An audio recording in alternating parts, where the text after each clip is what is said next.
Hello, in this video I'll be walking through how to create a course within BrightThinker. The first step is to make sure that you are at the correct domain. Some schools may have subdomains, if you'll notice in the top left corner. We do have a couple of subdomains here, so as long as you access the correct domain, then you can create the courses there. For this example, I'm going to stay on this main training site, and in the top left corner I'm going to click the three lines to access the Courses tab. From here, you'll see any existing or active courses listed, but in the top right corner, you'll see the plus button. That's how you'll create a new course. The first step is to choose what type of course. Best practice is to copy a shared course.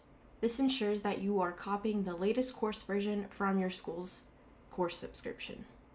So within here, you have a couple of options. Let's say we are looking to add in an English course. You can type into this source course. You do have to type out the full word spelled correctly in order for results to pop up, and then you can filter from there. If I'm looking for English 2 course, I'm going to scroll down until I find that. English 2, we actually have two different course versions. We have one that requires I Am Malala as a required reading. The other is To Kill a Mockingbird, and it is completely your choice on which one you'd like to use. Now I'm actually looking for the semester version of English 2. So if I type out English 2 as the full title, then I can see a little bit more results, including those semester A and B for whichever course I'd like to choose. So if you don't initially see the full year semester versions, then I recommend filtering down your search a little bit further to get more precise results. So in this case, I am going to choose the English 2 To Kill a Mockingbird version, but I only need semester A, which is the first 5 units of that course. The other option is to click the triple lines on the far right next to source course to see a full list of courses to pull from. Now it's only filtering the top 500 results, so if it's a newer course that's been recently added, or if there's anything you can't find just from scrolling here, you may also need to filter down your results. Another common best practice is to type in KA if you're looking for a knowledge assessment course. Knowledge assessment are offered 3rd through 12th grade core courses, and these are typically used for credit recovery, test prep, a few different ways to gauge the student's knowledge. But again, those are the KA knowledge assessment courses. You can also filter by typing in ACCOM, which is short for accommodated courses. These have a reduced amount of questions in the quizzes and tests, and that's how you can locate those as well. I'm going to stick with my English 2 To Kill a Mockingbird semester A, click Next. You'll always want to make sure to leave it on Updates Derivative Child Copy. This just ensures any important curriculum updates or fixes flow down to your course, as well as any academic setting changes that your admin team have made.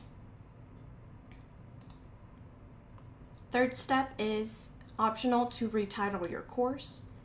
Now, more than likely, a common best practice is to add in the teacher's last name if you have multiple teachers teaching the same subject. So for example, if I have a few teachers teaching English 2, I can add in the teacher's last name who will be responsible for this specific course. That way I can distinguish both courses from one another.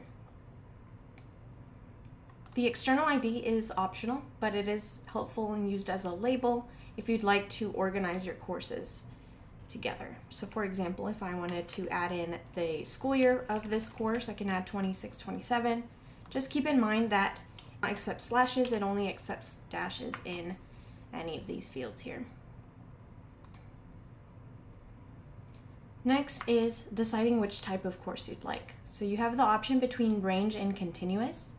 Continuous is the one that sets targeted due dates and suggested due dates for students based on their enrollment. So the system automatically places those due dates and they cannot be changed since they are auto-determined by the system. The other option is range. This will automatically come without any due dates, but it allows the teacher the flexibility to assign their own due dates if they'd like to.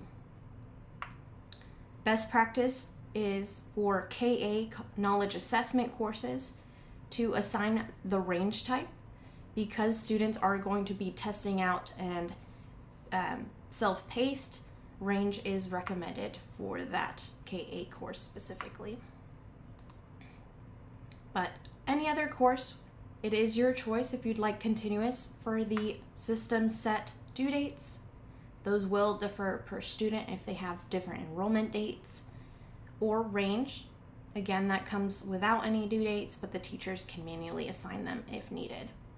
Another important thing to note is if teachers don't manually assign in the range course any due dates, then the students will not see any activities in their to-do list or their calendar.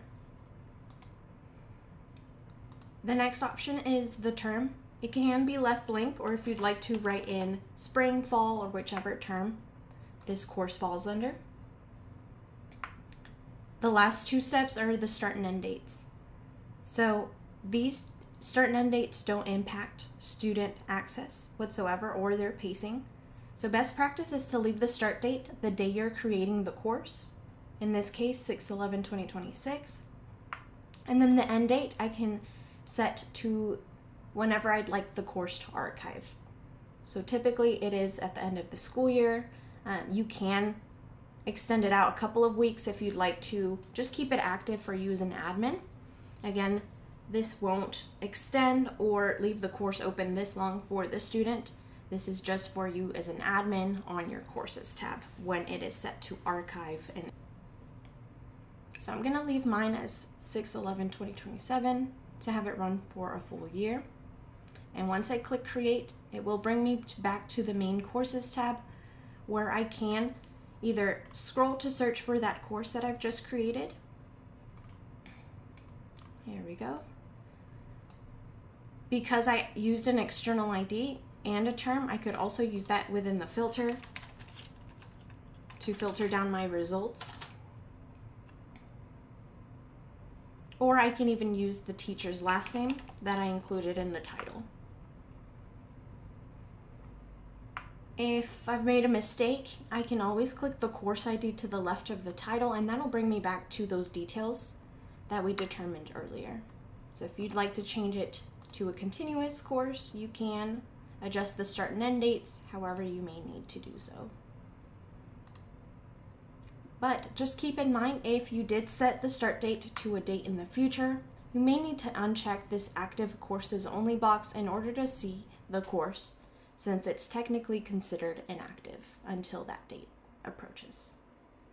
Please let us know if you have any questions. Thank you.